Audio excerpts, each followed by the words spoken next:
Hey, hey, hey. I like that. Ooh, boy. Yes. Yes, yes, yes. I very much like that. Knicks win. Man, this is something I've been saying a lot lately. What the hell has happened to this season? This season from hell, the season of despair, the season in which nothing was going right. And, the organization needed to reevaluate everything and everybody on this team. And everybody was terrible and blah, blah, blah, blah, blah. Imagine being an Atlanta Hawks fan right now, by the way. Um, there are gradients of disasters, and what's going on with that team right now? That's a disaster. And which is why I'm going to be effusive in my praise tonight because this was a big win. Let me say that one more time. This was a big, big, big win. This got down to a 2-point game in the fourth quarter. And it was very tight. And this was a desperate team. I'm not sure they played like a desperate team all night, but this was a desperate team that did have some pride. They just can't defend anything right now.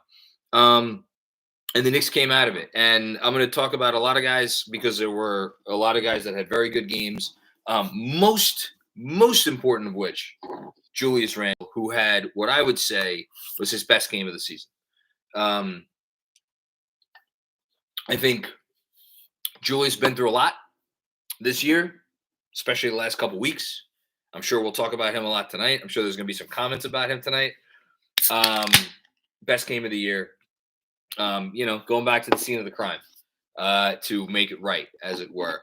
But the first guy whose name I want to utter tonight, when it was nut cutting time, and it was a 2-point game, Evan Fournier came up big. I just want that to be known. Back-to-back baskets, got the lead back to 7. They never looked back. Biggest baskets of the game. But then again, every starter. I mean, this is not only is this the best game of the year, perhaps not coincidentally, from Julius Randle, but also the best collective effort from all 5 starters of the year. Alec Burks, Mitchell Robinson, massive games. And then obviously, what more can you say about RJ Barrett? I actually didn't think RJ, not that he didn't play that well tonight. I didn't think he shot it.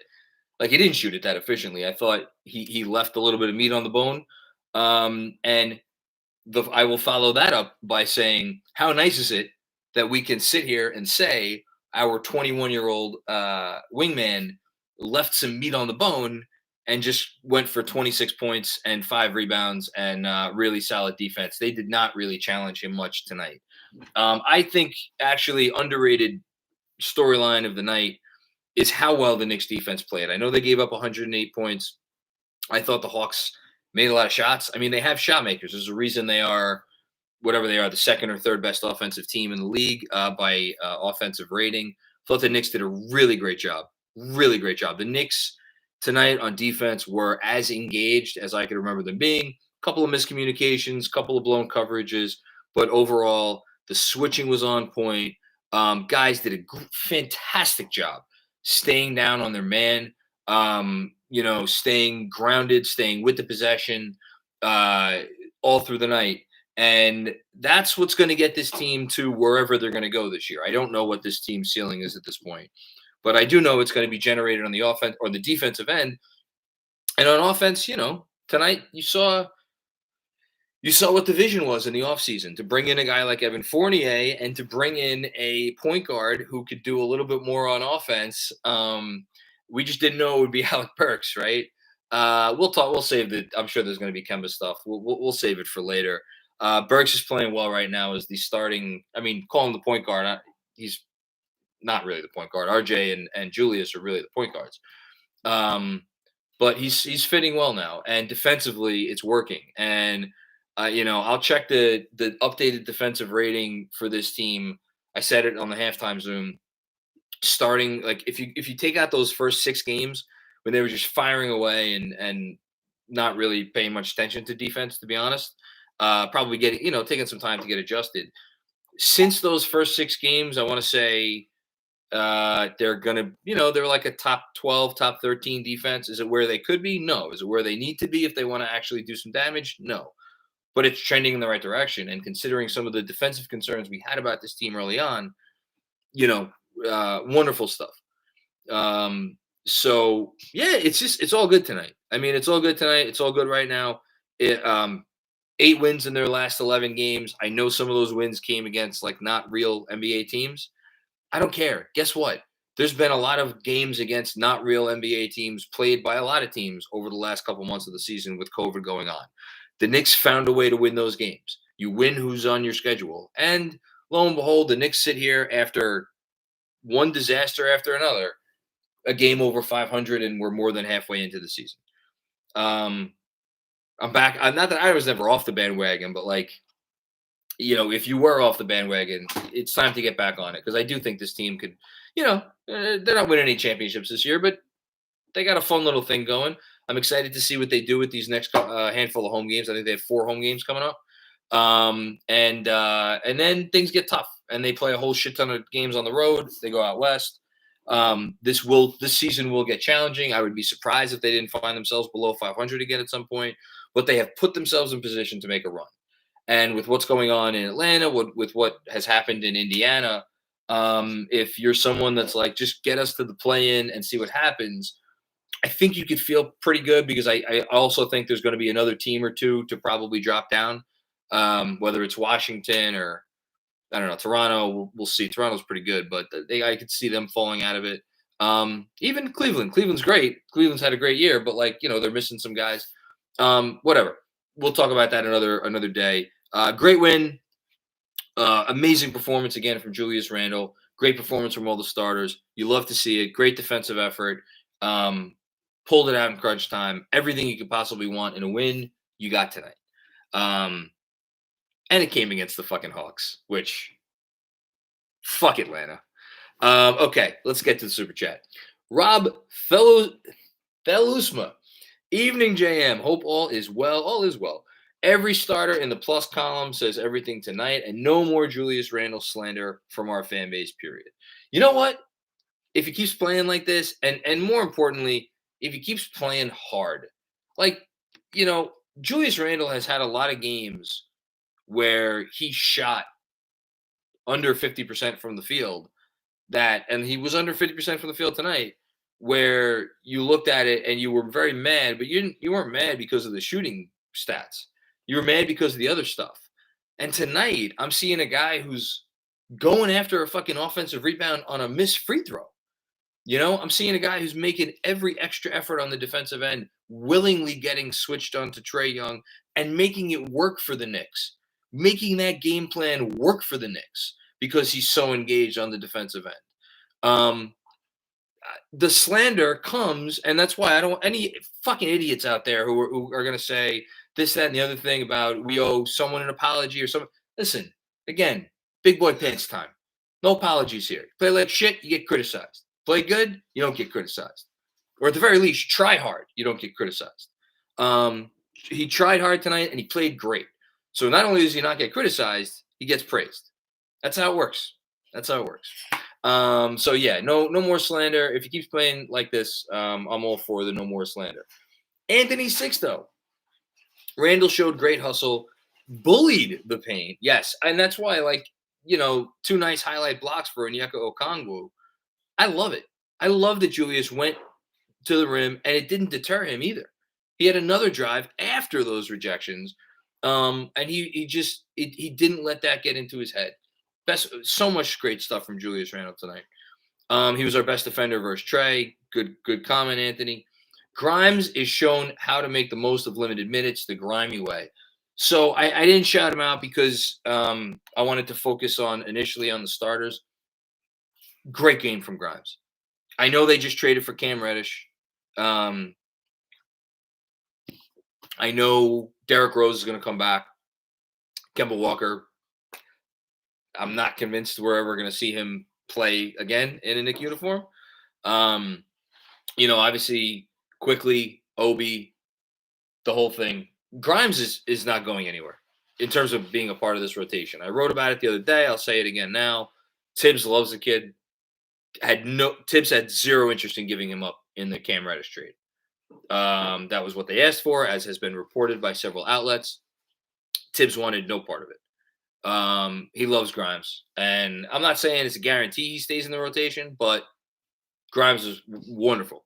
adds something to this team that they really don't have with how quickly he fires away and how he gets into guys on defense. I mean, that steal of Trae Young was just, I mean, what more do you want? That's just beautiful stuff. I think he does have the highest defensive ceiling on the team, give or take an RJ Barrett. So great stuff. I was waiting for this man. Still alive and well, Robert Cross. It's cutlets tonight, buddy. Cutlets on cutlets on cutlets. After that easy win, is it fair to say that we are back on track for 53 wins now that the offense is running through RJ with Julius supporting? So again, just to keep everybody updated on the most up-to-date stats for the Knicks to win 53 games, hashtag 53 wins, they would have to go 31 and I believe 8. Is that 31 and 8? Did my math just check out there? I think it's 31 and 8. Can the Knicks go 31 and 8? You know what? Who am I to say? I love the optimism, though. And yes, this is how the offense should be running. It should be running through RJ Barrett primarily. Will it be difficult at times? Absolutely. This is a team without a rim protector tonight. And by the way, RJ still struggled when Atlanta put a big on him. He needs to figure out a way to get around that because other teams are going to start putting bigs on him and just challenge him to either step back behind the three-point line or just make the mid-ranger. I thought the mid-ranger he made in the fourth quarter was massive that he dribbled into. A little bit of a different situation from what I was describing a moment ago with when they just put a big on him and say, shoot it. So, listen, that's another adjustment that RJ Barrett is going to need to make. Guess what? I'm starting to become more and more confident in this young man's ability to make adjustments. So good stuff by him. Michael Aaron, saw people on Twitter complaining about Julius. Not tonight. Really? Tonight? Come on. That's even more ridiculous than the people who want the apology note. Tonight's not the night. Also, the Knicks are now 5-1 since waiving Wayne Selden. Wayne Selden was the problem all along. And you know what else? The Knicks are 1-0 since trading Kevin Knox. How about that? Flausta. 3:54 a.m. in France. I hope you're at a bar, at the very least. Come on. That got a chuckle from Miss Macri over there, chomping down on some what sounds like some chips in the kitchen. Late night snacking. I don't know if that's in that 21-day plan, babe. We needed every. I'm sorry. We needed every bucket from Fournier in the fourth. Absolutely. That heat check 3 he had there late in the fourth. I was like, no, yes. Good win, big win. The team's finally clicking. Let's go. Thank you. I didn't say it explicitly at the top, and that's a bad job by me. They're clicking. Now, is it easier to click when your team's making shots? Yes. Are they making shots before they're clicking? I don't know. It's the chicken or the egg thing, but they're clicking. They're absolutely clicking. So, we've been waiting to see it. Took half the season, but we got it. My girl Jessica Clarice, 51.6 winning percentage, 516. This version of the starters is actually gelling. I'm happily eating crow. Oh, wait, here he is. Pull out Mr. Crow. On my earlier calls to trade Evan. So happy. Let's go Knicks. Listen, we all, there he is. A lot of us were on the notion of trading Evan Fournier. And I don't blame anybody who was thinking about that because he was so bad. Again, no apology notes for someone who just looked like he didn't want to be here. Now he's playing like the guy that Leon Rose thought he was signing and that Tibbs wanted to add to this core. So Evan Fournier, I think, is still an asset, and they were never going to just get him out of here to get him out of here because that's poor asset management. And it's a good thing that me and you don't run the Knicks, Jessica, and that Leon Rose is more patient. I thank you, Andrew. I will. Kenny Rose, Burks was clearly the star tonight. I don't know. I think Randle was the star tonight. Burks was very good, and I probably should have spent a few more minutes talking about Burks. He's been look, Alec Burks. By the way, 17 points on 8 shots. Pretty good efficiency there to go with 9 rebounds, 8 assists. You know what? He was the quiet star. I think Randle was the first domino. Let me rephrase that. RJ was the initial domino. They went through him a lot in the first quarter, and it set the tone for the game. Then RJ started struggling a little bit more, and then you saw Randle really command more of the offense, and it worked like a charm. A lot of passes, by the way. He only ended up with 9 assists. I thought there were at least 2 or 3 more, probably more, that should have been assists. That guys just missed shots, and he had a lot of hockey assists too, as he's been getting a lot of late. I mean, you can't ask for a better game from Julius Randle. But yeah, Alec Burks was the quiet star. Good call there. But I've been saying it, and other people have been saying it for the whole year. He's been the Knicks' best player this year. Full stop, best player this year. It's just, that's Alec Burks, and that's why if you want to win games, like, you don't trade that dude, and they're not going to trade him. So continuing Kenny's comment, RJ and Randle played off of each other and played well. Without Rose, the subs and Obi are struggling. I think IQ struggled a little bit tonight. I thought there was, but again, they're letting him run the show. So this is really the first time he's had a chance to be a true NBA point guard. There's an adjustment there, and there's like these. Again, that sort of development is not linear. So I'm fine with it. And I love the fact that they're giving, I mean, it's kind of by necessity, but I love the fact that they're giving him this opportunity to learn on the fly and play point guard on these backup units. Yeah, is he struggling not alongside the former MVP, as is Obi? Absolutely. And look, Obi, I'm sure we're going to get some comments about Obi, and that's fine. He didn't have a great game tonight. I'm not blaming him.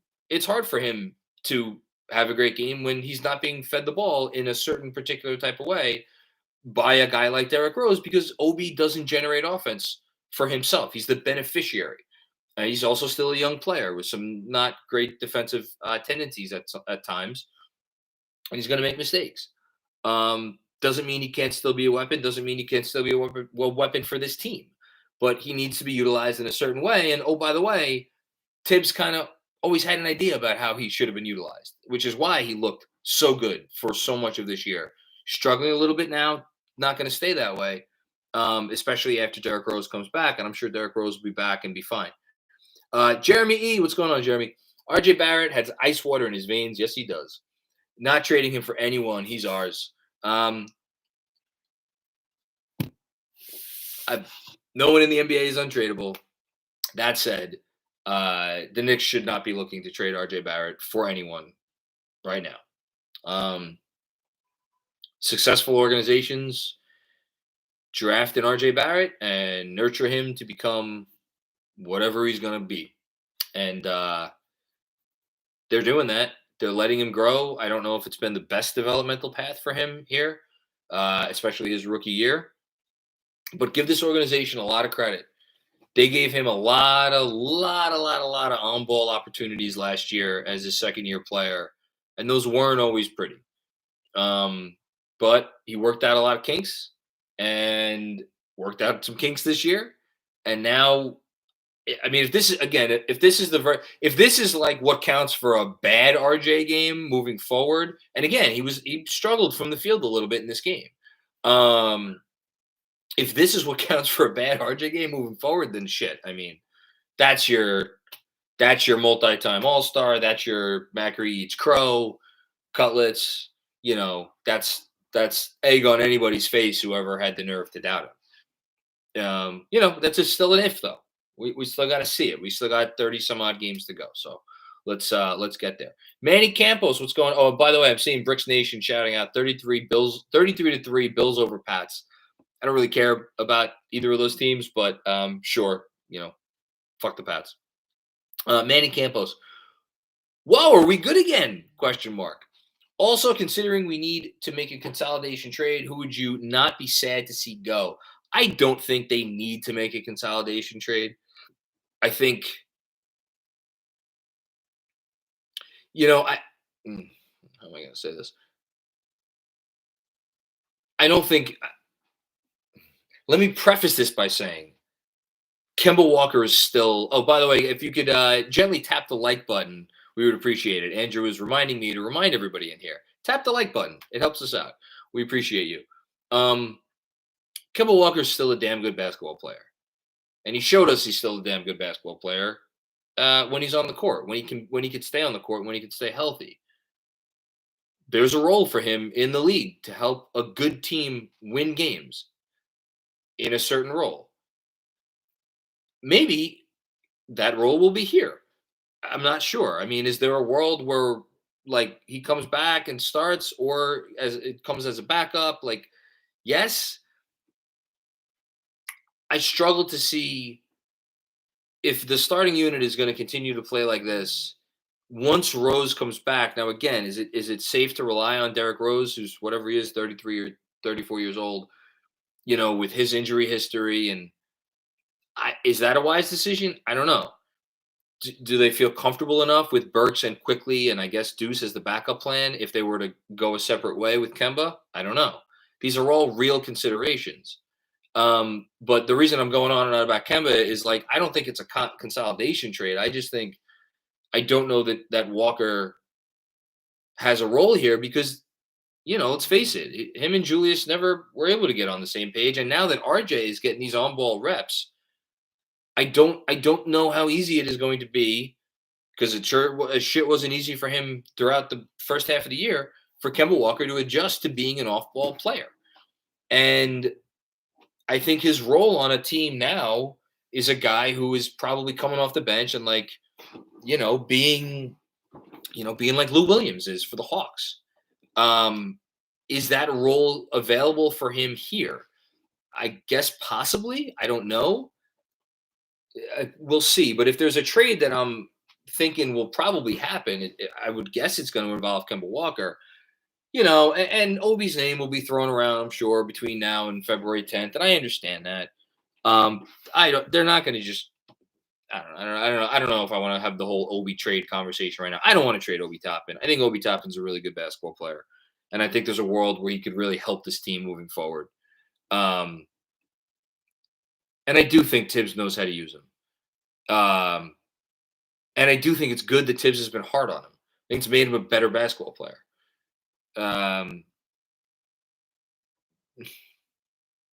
Yeah, that's all I got for right now.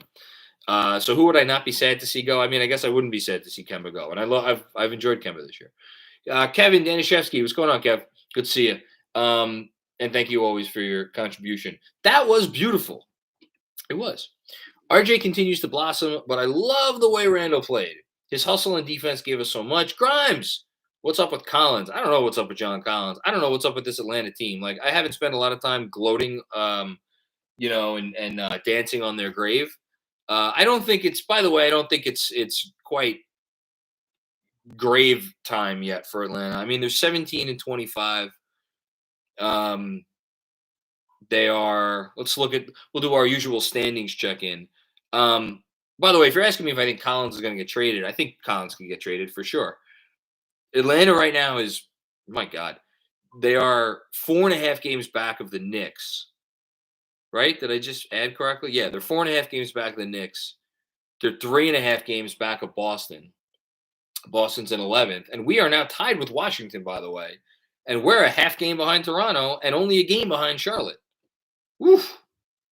How things change. And we have the game again. I mean, talk about a big game coming up right away. We got a game against Charlotte coming up now. That's going to be a huge game. And I like, are the Knicks for real? Are the Knicks here to stay now? Are they going to be a serious team that we have to take seriously moving forward? Go fucking beat Charlotte at home on Martin Luther King Day. That's a big game. That's a big game. Daniel Chang.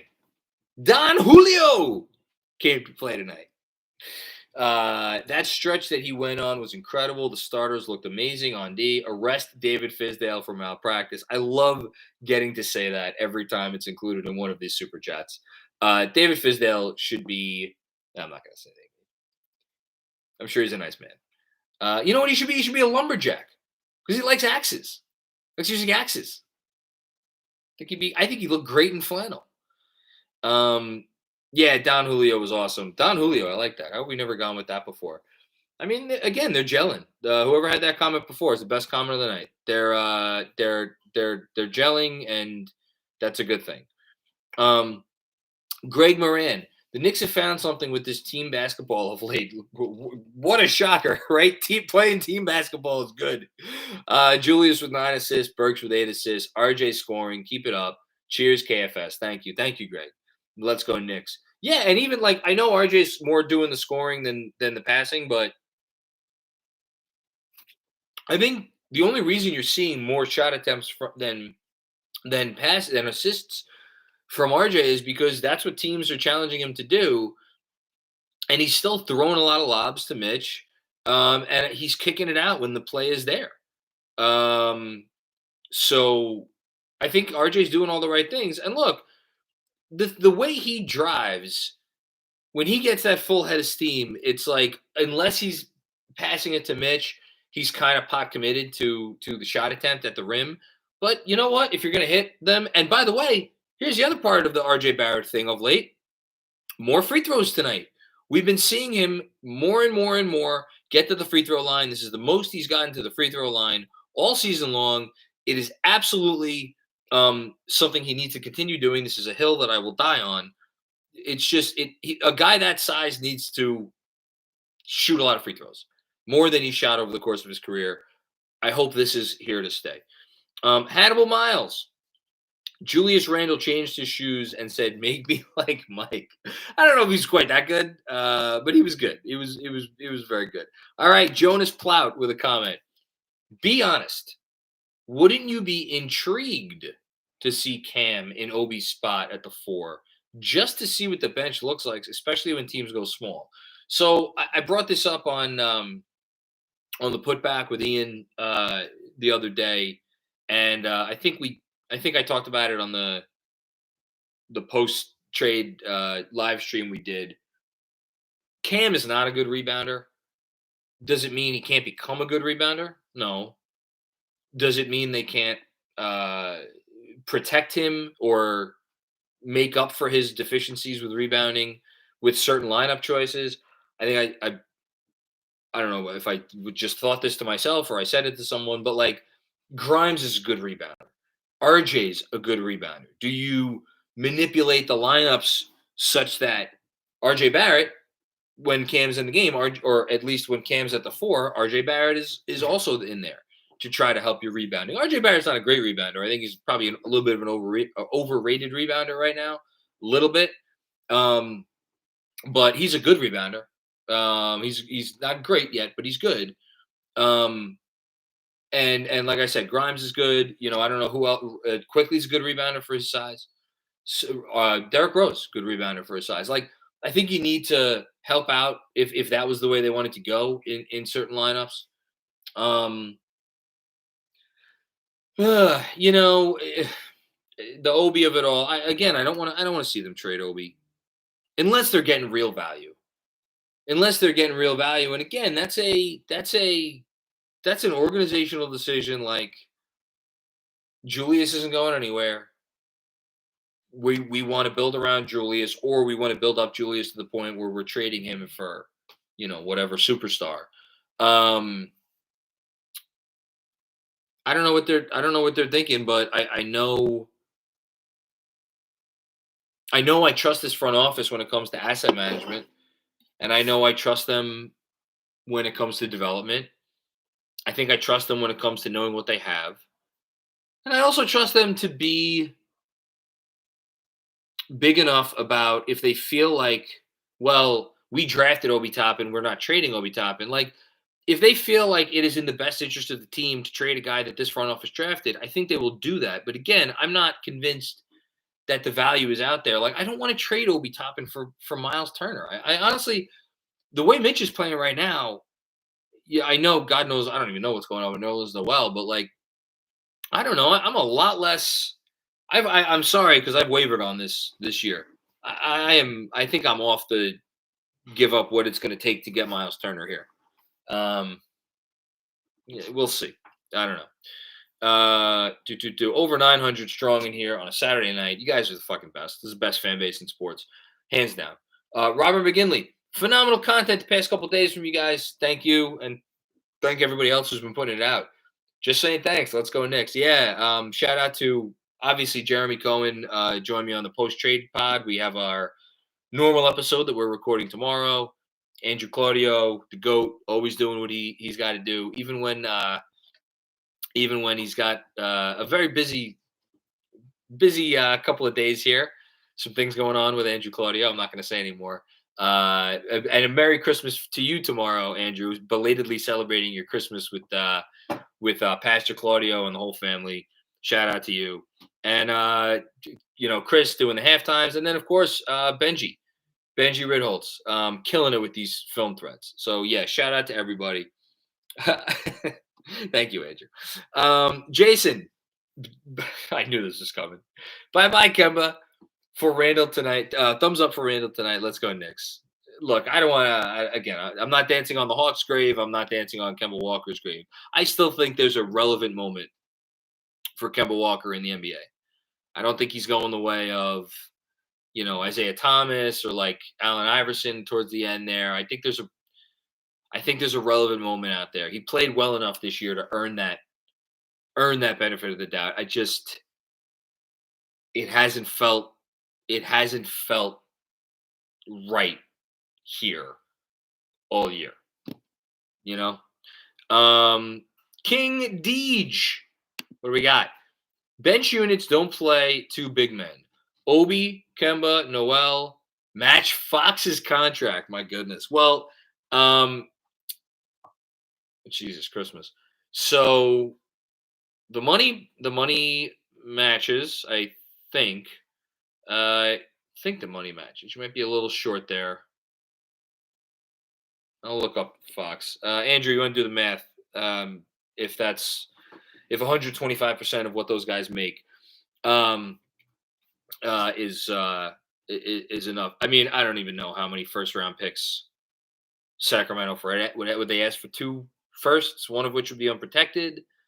Would they do that deal when they're trying to make a chase for the play-in? I don't know. I don't know if Fox is the guy that I want to mortgage everything for. Or because if you make that trade, and you trade multiple firsts to get De'Aaron Fox, that's your trade. And maybe he's worth it. I love Fox, but I don't know if it's the right time for that. Maybe I'm wrong. I might be wrong. Dom the dentist. I am afraid of us getting fully healthy for all the wrong reasons. Listen, maybe famous last words. I trust Tibbs. I trust Tibbs to do the right thing. Here's what is going to happen. And this is, again, where I think the trade for Cam is interesting.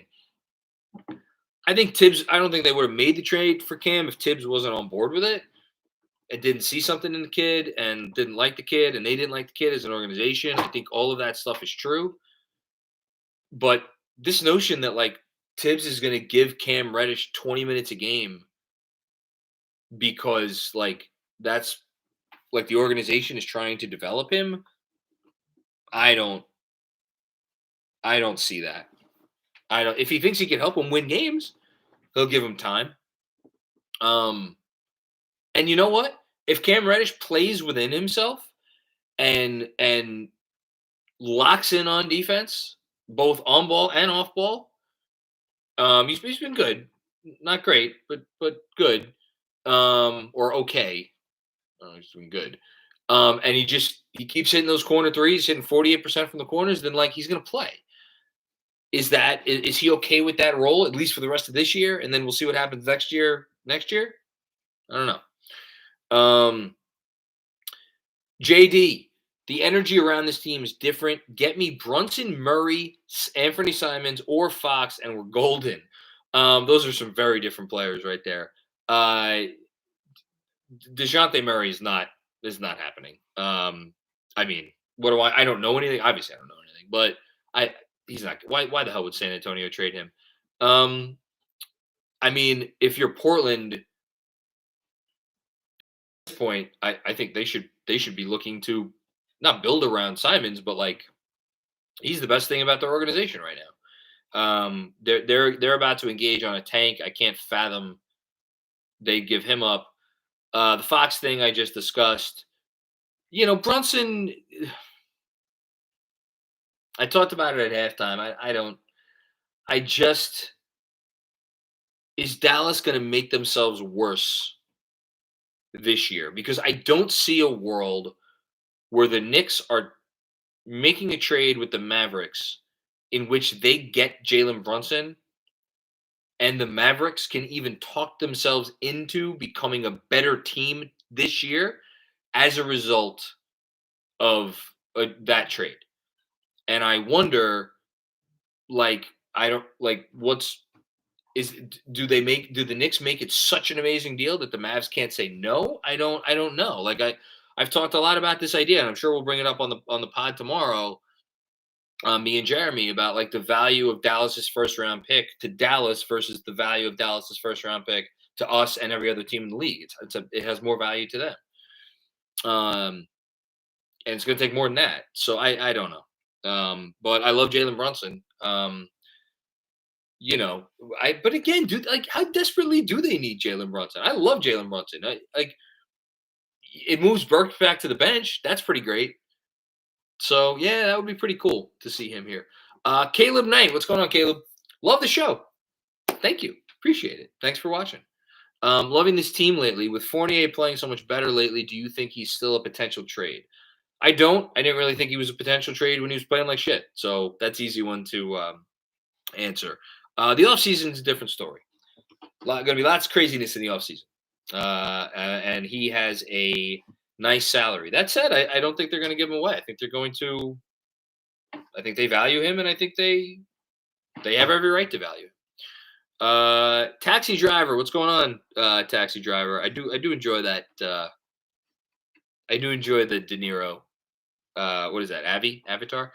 The Hawks subbing out Okongwu is the game changer tonight, as it allowed Randle to attack the basket. Also, props to Fournier for coming up big tonight. And this gets back to Kevin Danishevsky bringing up the idea of a John Collins trade, because if Okongwu's not really he's more of a 5. Can he play the 4? I don't watch enough Hawks basketball to know whether or not he could play the 4. But Okongwu's I don't know. You can't win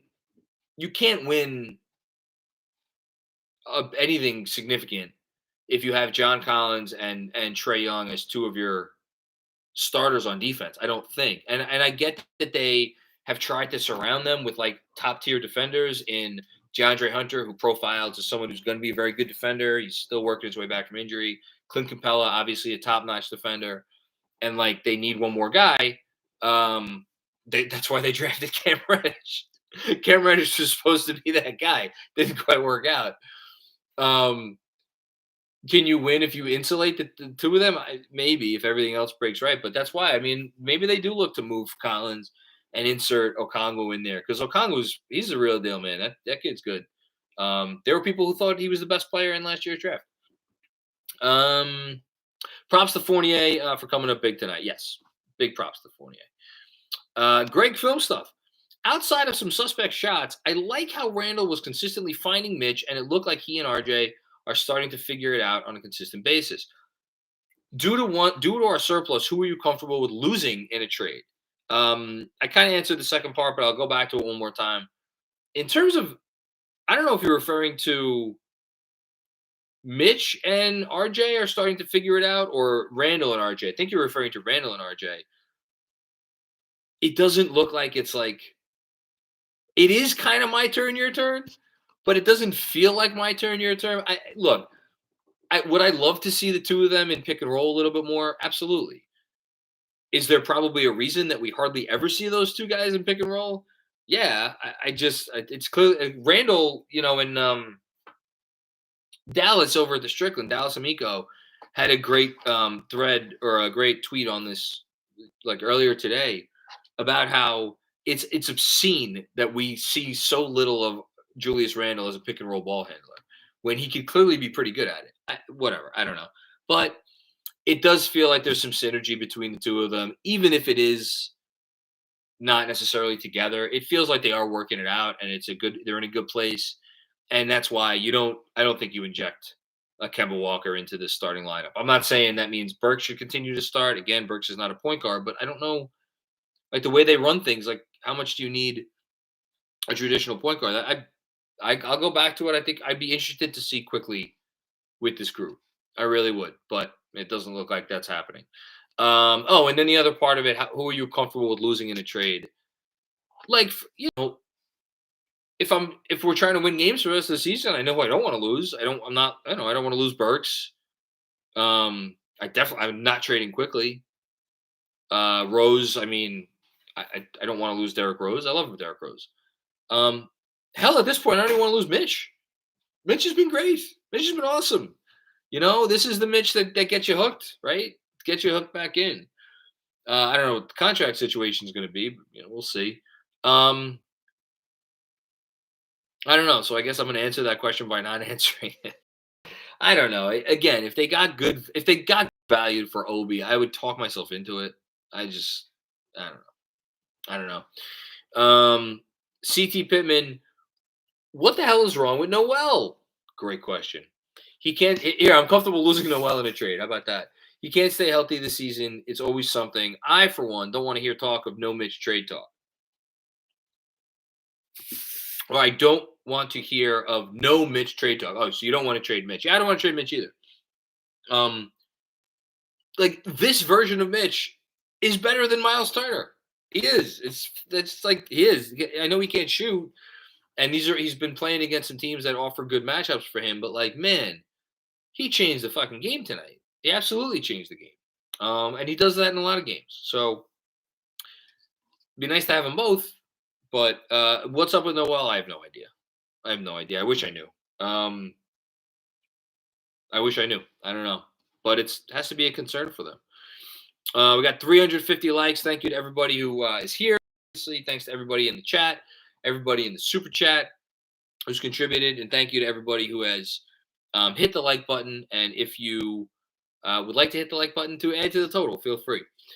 Brian Benjamin, does Obi ask for a trade? I mean, no, because he's a second-year player. Second-year players don't ask for trades. Although Cam Reddish asked for a trade this summer. I think Cam Reddish is probably in a little bit of a different situation in Atlanta. Bit of a more high-profile guy. But no, I don't think Obi asked for a trade. He made one mistake and gets pulled immediately. I would be livid. And with the Cam trade, do we see his minutes decrease? I think Obi was livid because Okongwu pulled on his arm and it wasn't called, and he was mad about that. Look, when Julius Randle's going like this, you're playing Julius Randle. I don't know what he played, 36 minutes tonight, 37 minutes, 38 minutes. Yeah, when Julius is going like this, you're playing him that many minutes, and he has earned it. Again, if he's going to play like this, and there's not a coach in the league that wouldn't play Julius Randle 38 minutes if he's playing like this. This stuff about the getting pulled after a mistake, I guess Andrew told me to be nice. I have. It's not about the mistake.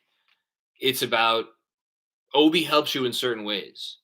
So if he's unable to help you in those ways through no fault of his own, well, it's not really true.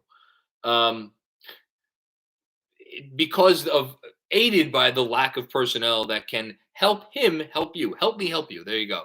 Shout out to Cuba Gooding Jr. and Tom Cruise. I have sympathy for him.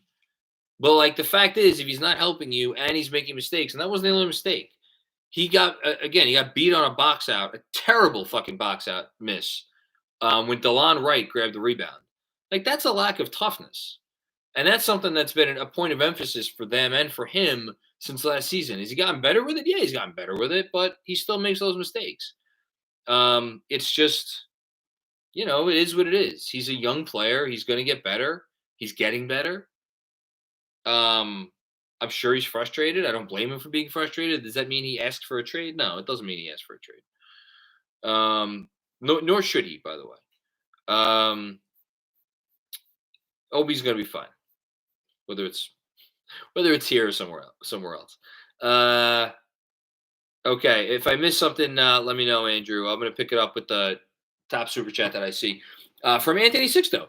Keep Obi, but his lack of handles, physicality hurts his ability to do more. Gets thrown around way too easily. Tibbs' usage hides his limitations. I mean, I'm not going to disagree with any of that. I think Obi's intention is in the right place. I do think he does need to get a little bit more physical. If you play the 4, you have to be more physical. I just wish he'd be a little bit more aggressive.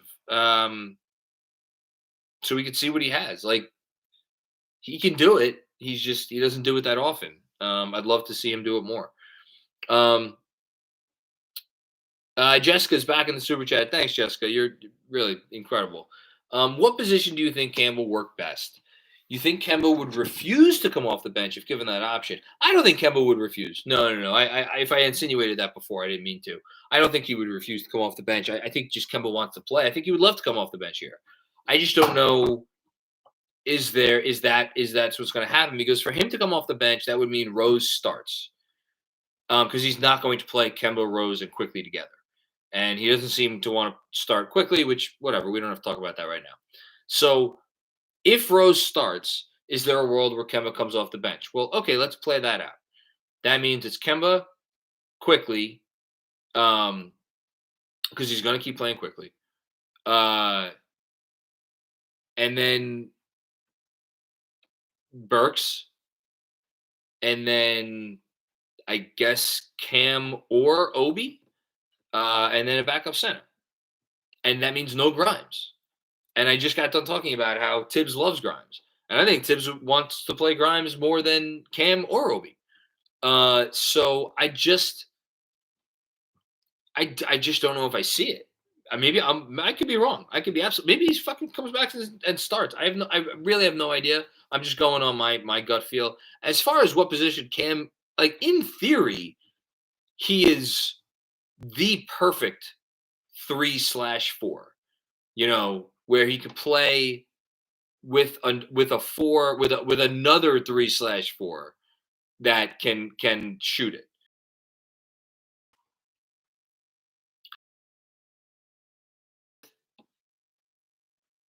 Because I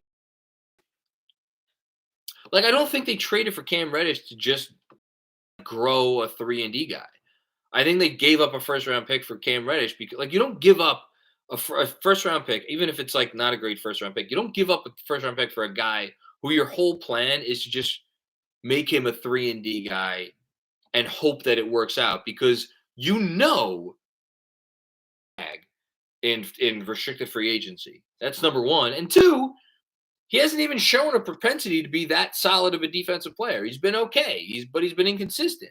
And the 3-point shot, by the way, largely theoretical. He's great from the corners, not great from above the break. And when he starts getting involved with the off the dribble stuff, it's really so. I think they plan on making an investment in him reaching his full ceiling. I just don't know how much that happens this year, which is why I'll go back to I don't know how much he's going to play this year.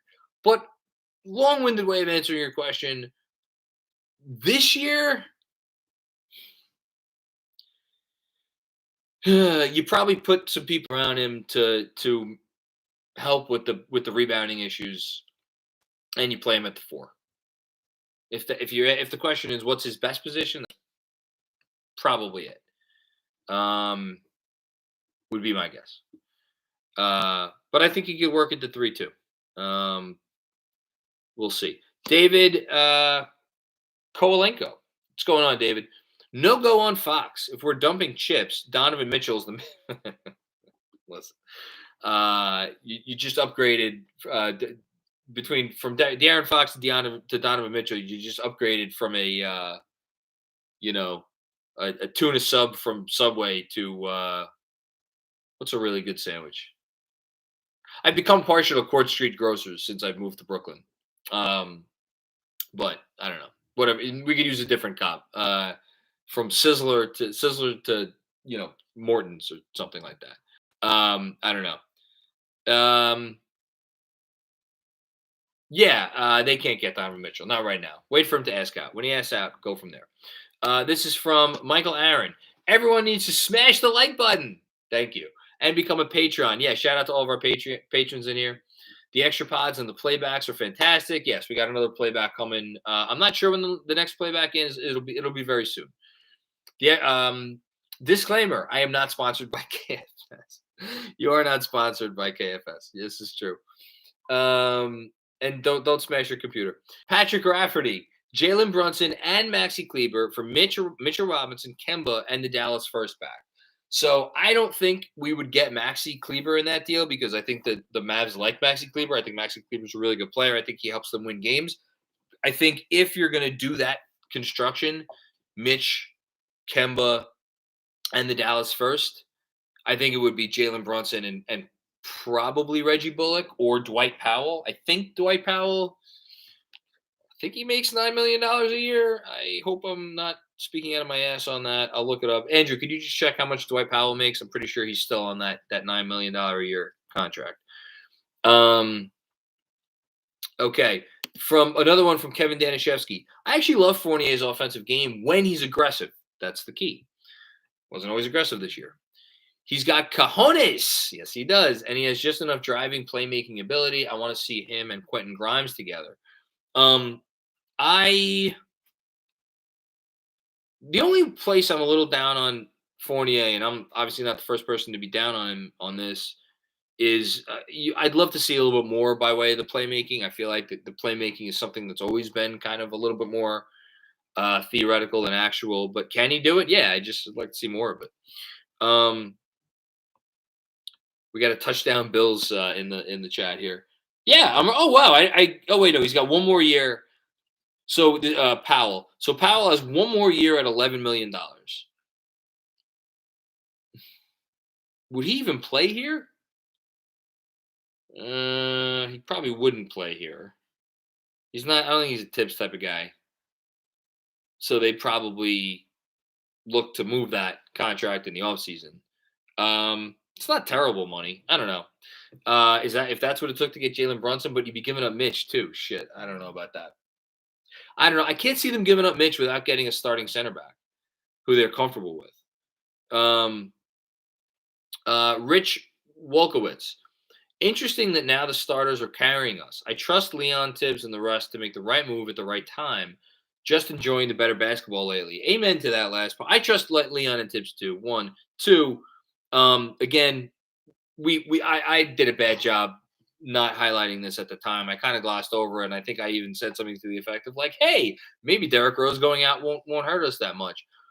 I thought there might be a little like not addition by subtraction, but I didn't love Rose in the starting five, and I wanted to see someone else in there. Whatever. The fact is, I didn't make nearly enough of the fact that Rose went out and how it would affect this team. And the fact that they've been 8-3 over their last 11 games without Derrick Rose speaks to what they've built. And yeah, it's a little bit of an easy schedule, but that Tibbs does have a good handle on the team. When Rose comes back, I trust the bench will be back to normal, unless they make him a starter, which we'll see. I don't think they will. But amen to the better basketball. It's just so nice to have a team that's great to watch again. And like this in a weird way, this game to me for the first time felt like watching last year's team. I know that sounds crazy, but for the first time when it was like we were playing great and we were up in the fourth and then we were letting the opposition back into the game. But I'm like, no, we could just make some shots. We could pull this out, and we pulled it out. That felt like last year.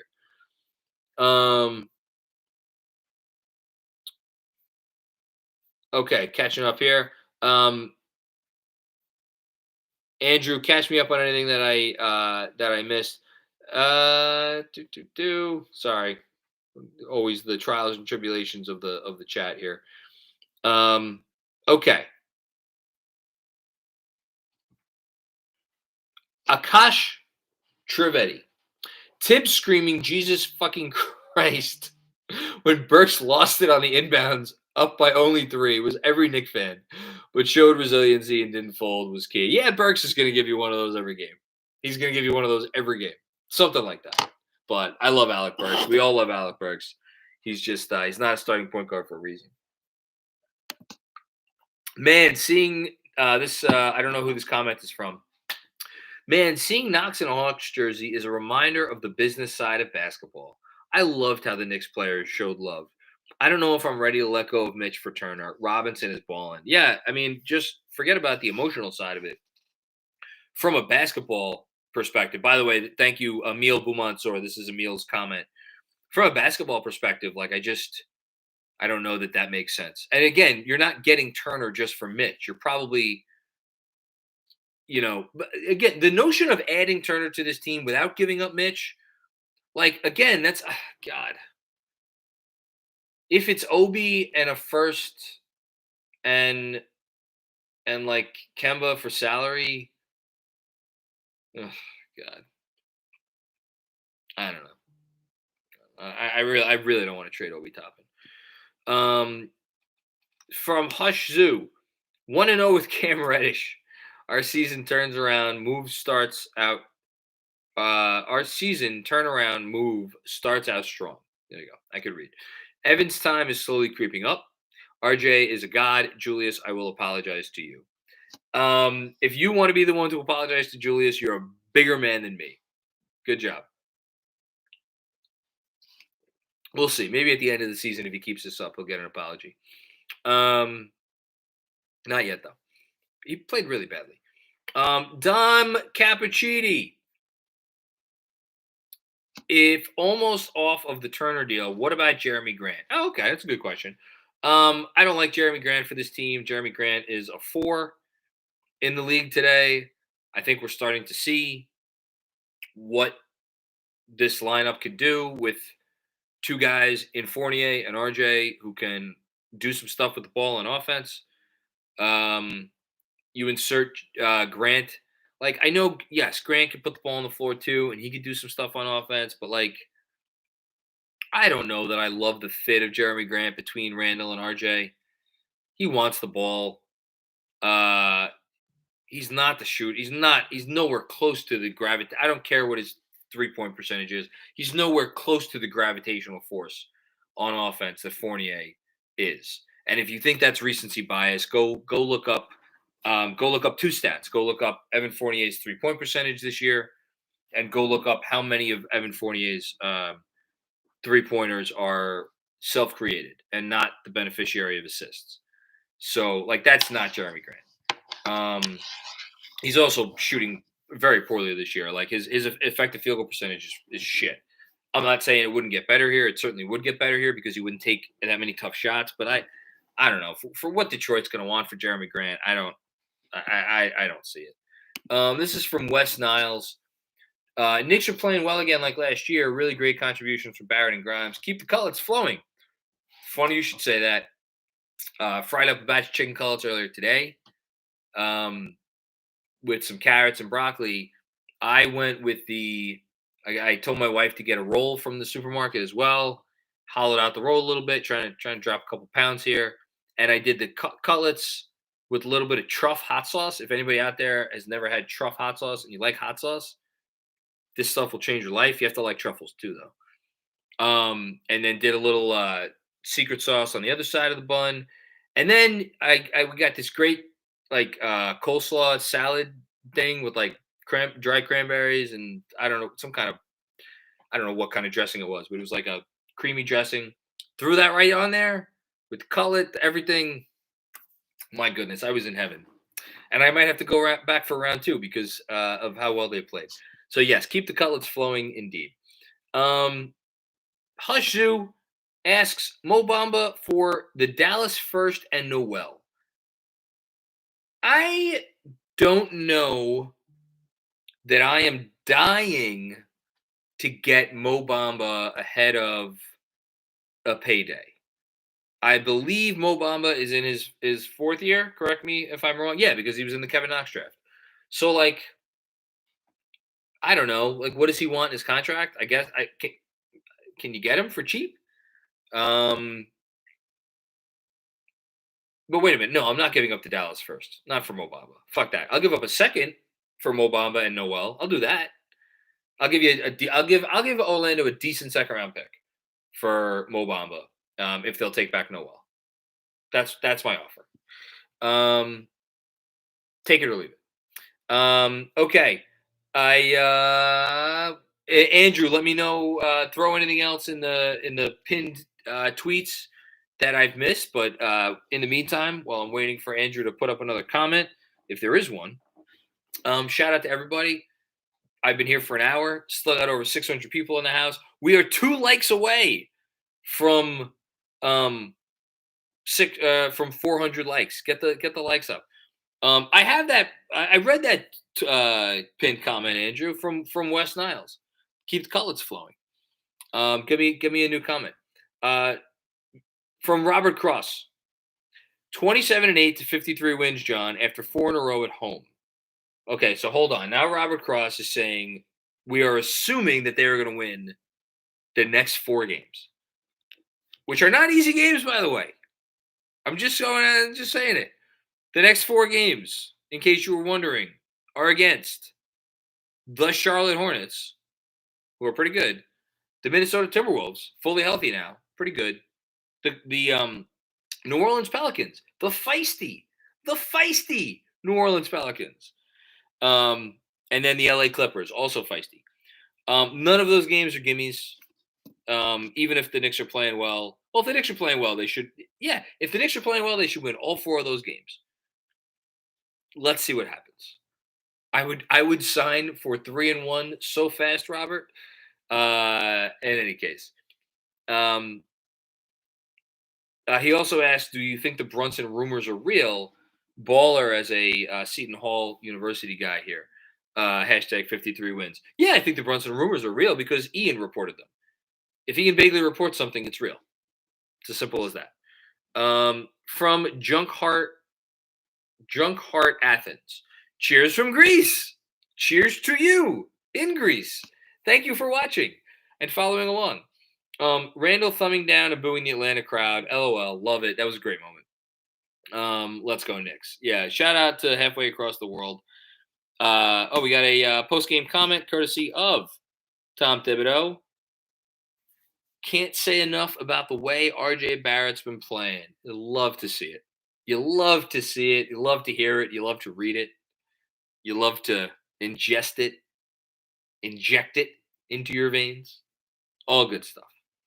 Okay. This from Adam. Fournier is getting used to the Randle screens. Money, money, money, money. Yes. Yeah, I mean, it takes time. I think it takes time. And by the way, again, talk about things that I did a bad job not making enough of or not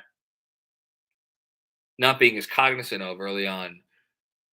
It's not that they just had to adjust to Fournier taking the Bullock role. They had to adjust to Fournier taking the Bullock role, and then also Kemba coming in and taking the he who shall not be named role. There was a lot of adjustments, and it didn't work. And then they made a change after 20 games, and they had to make another adjustment to go back to a different style of basketball, and that didn't work at first. And then they got hit with COVID and injuries, and they had Kemba come back. So it's like it's been a lot of adjustments. So I will give Fournier a pass. And I'm happy it's looking better, and hopefully it keeps it up. This from Stephen Codd, I believe.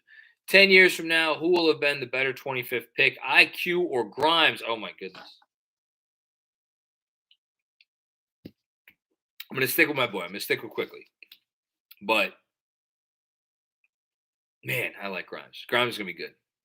2 NBA players. What more can you want? I say this. I think Grimes is the safer bet. But I think Quickly has the higher ceiling. This from Rodney. Thank you, Rodney Balek. Balak or Belak, either one of those, hopefully is right. Thank you for your contribution. We appreciate it. And thanks to everybody who got us up over 400 likes.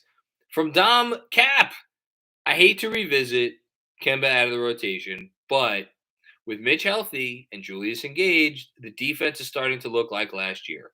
With Rose coming back soon, what do you do? I don't put Kemba back in the rotation. I'll say it right now. You could screen grab that and throw it back in my face at some point. I don't know how you screw with a defense that I'm going to pull it up right now because it's bothering me. That has shown what they've shown. And I think what they've shown is legit.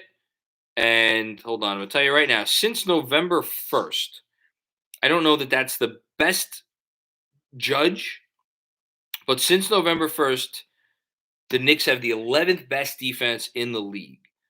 So they're 17-20 in that time. They've played 43 games. So that's after the first 6 games. So since the first 6 games of the season, at which point I believe they were 26th in defense or 27th or 25th, somewhere in that range. They have been the 11th best defense in the league with 109.5 defensive rating. And again, that is a sample size of 37 games. That is not an insignificant sample size. So clearly they figured it out on defense. And by the way, they've shown proficiency on defense with Kemba in the lineup as well. But I think this is just so much more sustainable. Yeah. This from Brian Benjamin. If Tibbs knows how to use Obi, then why doesn't he? You watch a lot of games, so you see the pick and roll with primary Taj as Obi stands at the 3-point line. Because they have, again, the easy answer is because they have another center in the game. And with another center in the game, that person is usually in the dunker spot. And like it's like the space is kind of clogged. I also think with backup units that Taj is a better screen setter, and he's better at like catching the ball in traffic than Obi is. And also, like, here's another thing: we keep talking about using more pick and roll, more pick and roll. Emmanuel Quickly's tried to hit Obi Toppin for lobs and things. Like, he's not at that level yet as a point guard. Like, Emmanuel Quickly is not a great pick and roll point guard. There's a lot of reasons why he's not being used in that way more. On top of all of that, what have we seen Obi Toppin do all year that's been really successful? Sneak in from the corner and get putbacks and get lobs that way. Like, there's more than one way to skin a cat. I don't know why. What my question is for everybody out there who's so hung up on this, like, why aren't they using Obi Toppin more in pick and roll? Like what? Of all the things about this team, that's what we're hung up on. That's what we're worrying about. I don't, and like that's the thing you're gonna hang your hat on. Of like Tibbs doesn't know how to coach offense. Come on, it's just rings a little hollow for me. All due respect. Kevin Danishevsky with some more. Duncan Robinson or DeMar DeRozan is the right analogy for Fox to Mitchell to Donovan Mitchell. If you're looking for food, spaghetti and meatballs to penne alla vodka. Yeah, some people like spaghetti and meatballs. I'm more of a penne alla vodka guy. Listen, put some respect on Duncan Robinson's name. Yeah, but that's fair. That's fair. Okay, I think that's it. I'm wiped. We've been here for an hour and 10 minutes. You guys are amazing. Again, shout out, bar none, best fan base in sports. You guys are amazing.